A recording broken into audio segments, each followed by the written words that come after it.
I think the F1 sponsorship is idiocy.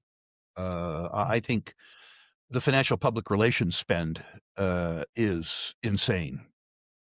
I mean, insane. Uh, with this most recent financing, I think it's pretty clear that the future is in their control. They have raised high cost capital with these convertible preferreds for years. And I think part of that high cost capital, frankly, is ensuring voting control uh, by the management team. Usually these financings come with explicit control of the resulting vote. But I also believe that this is easily the best undeveloped uranium deposit on the planet. Uh, they have been, I think, smart in 5 or 6 years, not trying to make the deposit bigger because it's already big enough. Yeah.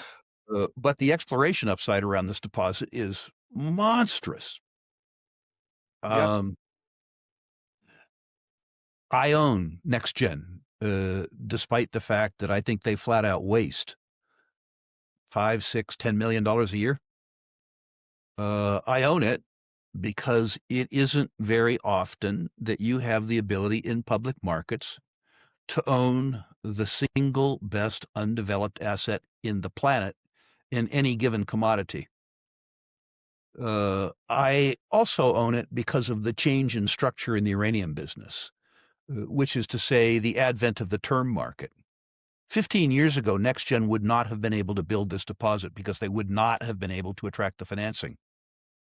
Now, NextGen, particularly because of their physical uranium holdings, can enter into term contracts with investment grade counterparties for periods of time as long as 30 years, but at least long enough to amortize the construction loan.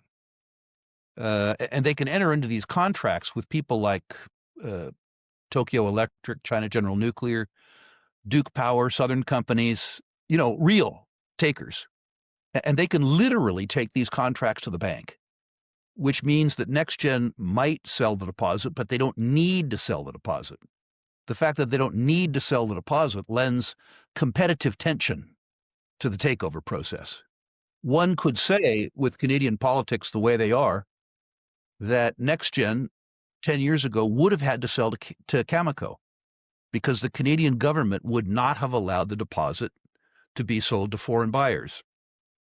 It's arguable with the participation of both Rio and BHP and with the new Anglo Tech merger that there are 4 potential bidders now. But importantly, NextGen itself is a potential bidder, given the fact